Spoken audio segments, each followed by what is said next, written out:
And welcome back. And we are now at part 5 of this week's new comics bitchin'. Yeah. Let's keep it all going. Yeah. Okay, so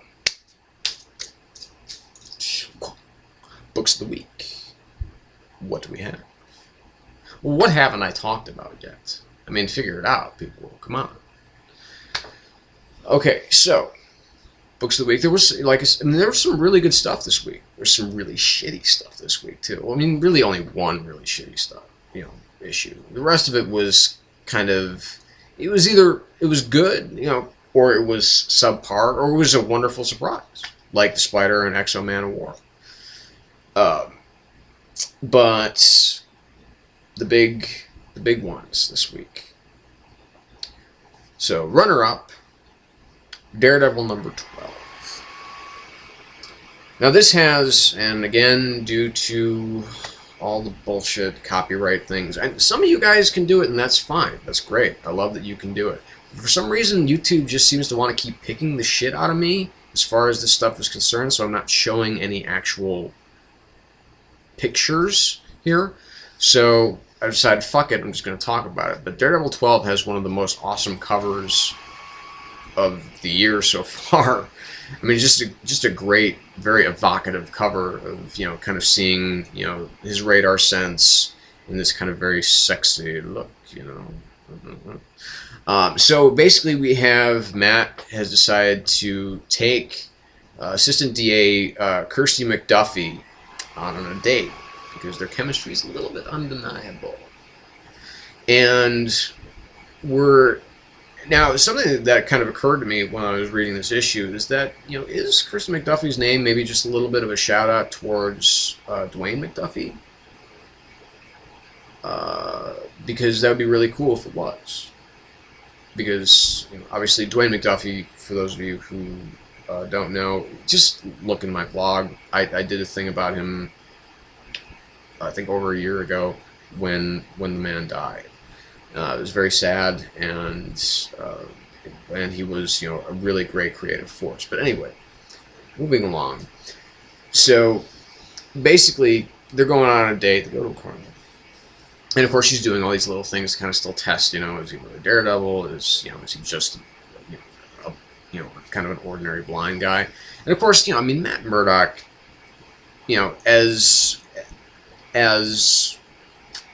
Mark Millar so brilliantly wrote in the Wolverine Enemy of the State arc some time ago, that Daredevil is the biggest himbo to ever put on a pair of tights. He loves the ladies, man. And that's fine. Works for me. I like a superhero that can get some every once in a while. But, really, it's like, how many women have been in this guy's life? There's a lot. And I don't have time to list them all. But,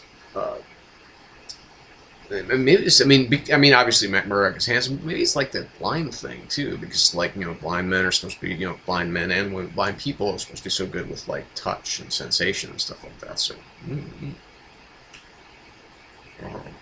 Anyway, so, basically, we got Wade knocking it out, keeping it fresh and smart and fun, as basically we take a trip down memory lane as Matt regales Kirsty with the tale of how he and Foggy came to really be friends. Of course, this whole big, basically they've got this old stinky tenured professor of law who thinks that Foggy is just, he's like old money and he's just a slob, and that, he doesn't deserve to be where he is, and the only reason that he is where he is because of his money.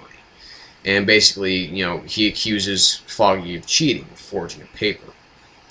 And basically what Matt does, of course, with his senses, is that he determines that the professor is lying, but of course doesn't let Kirsty know about this, but we as the audience know. And basically sets out to prove it in kind of a mock trial in one of this professor's own classes.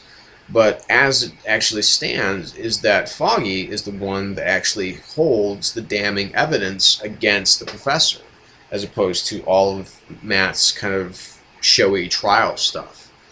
And so it was kind of at that moment where they said, you know, we're going to make a really good team. So let's do it, you know. But then, of course, what we have here is an ending that we think is going one place, but ends up going somewhere way cooler. You know, because we basically have this, you know, this very dramatic and dangerous ending. You know, it's kind of leading up to some, you know, kind of some, you know, let's get it on. All right, and then you know, we've got this kind of souped up Black Spectre member basically saying, you know, you have made your, you know, you've basically made yourself a target for everybody, and everybody around you is one of their targets as well. You know, the whole Omega Drive, the whole Mega Crime consortium, they're all coming after everybody that Daredevil cares about now. You know, and basically, you know, he's addressing him and saying, you know, whether you're Daredevil or not, you know, you better know this. And so, I mean, obviously it gets a little bit less fun, but it gets a lot more exciting there. You know, because we've got this great cliffhanger, and it's like, holy shit, what the fuck is going to happen next? Because obviously we knew that we weren't out of this with the end of the Omega Effect, that he plans on that he was just kind of doing it for show anyway, but that he plans on keeping the drive. As long as he has the drive, though, he knows that he's going to be a target, but now they're upping the stakes, and they're making it known that everybody he loves is going to be a target as well. So just, Mark Waid continues to do amazing things in this title, and it's, you know, anybody who's not reading it, who's not reading Daredevil, really needs to start, because this is a fucking brilliant comic. It's been a great run from Waid so far. I mean, almost every issue has been a pick of the week or close. So just tremendous stuff. But it does have the unfortunate fate this week of also going up against what usually ends up being the book of the week, and always for good reason, and that is Swamp Thing #9.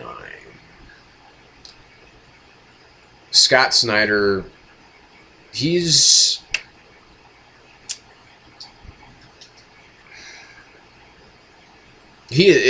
like the second coming of Alan Moore. He really is. This is the guy whose stuff we're going to be reading in like 20 years from now, and we're still going to be marveling at how the fuck did he do this? I mean, how did he make this character or that character not only interesting, but totally fucking absorbing and masterful? I mean, that's what he does. I mean, just, you know, issue in and issue out, all of his stuff is just awesome.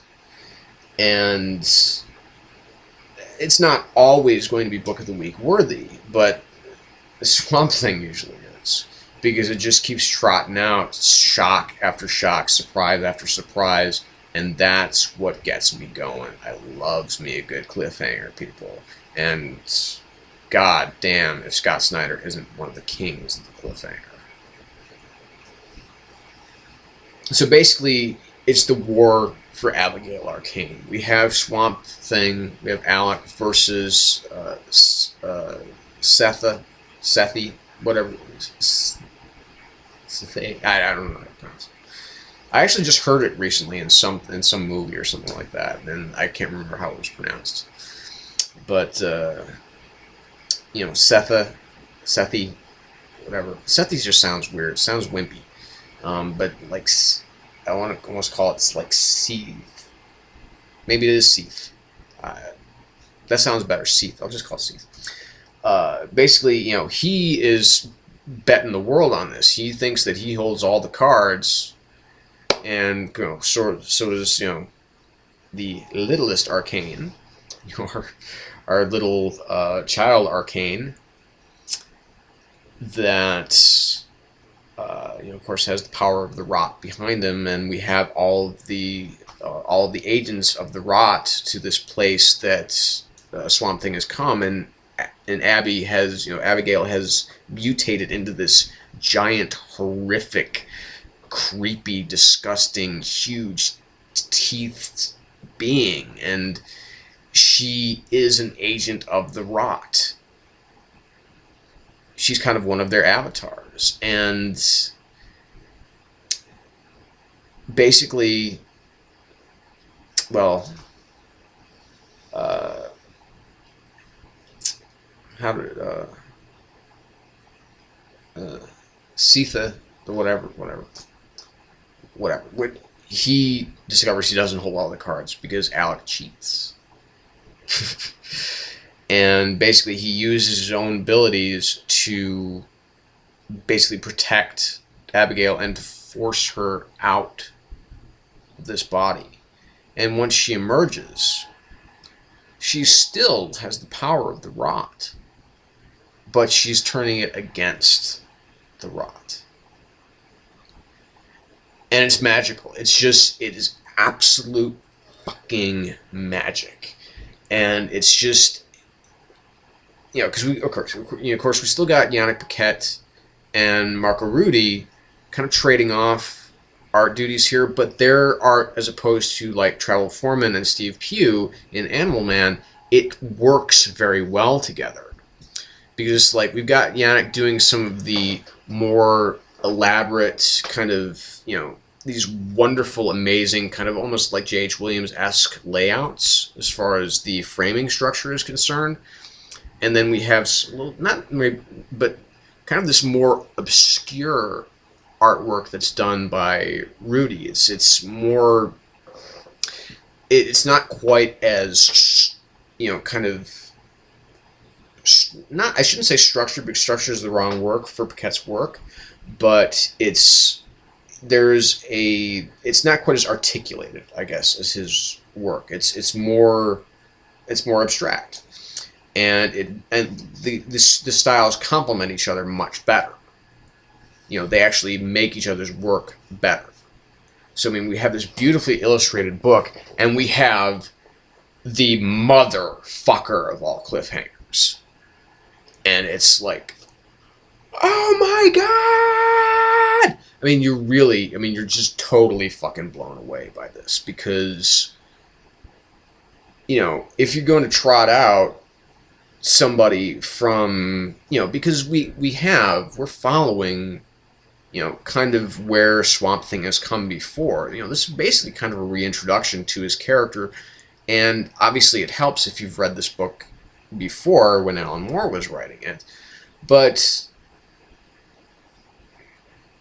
it's, again, this is one of the reasons that he seems to be the heir apparent, not only because of his kind of almost unlimited genius, but that he's continuing this flow that Alan Moore left out on by bringing all of these great characters back.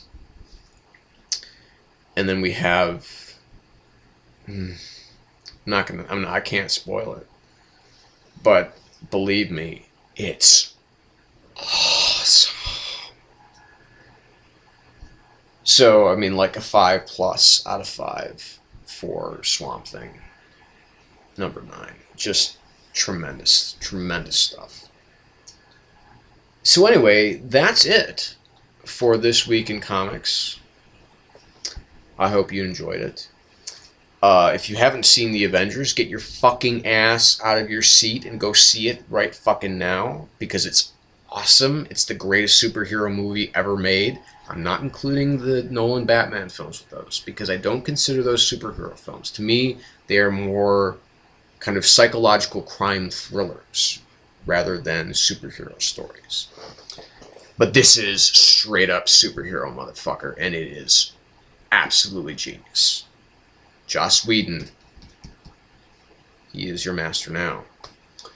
So anyway, again, like me, subscribe to me. Maybe I'll subscribe back. I've been doing a lot of that lately. I've been watching a lot of your videos. Watch my videos. Leave comments in this box down here. Shout out to all you people who keep coming back. I love you people, man. Follow me on Twitter, @Donnelly92274. Follow me on Facebook. I'm there.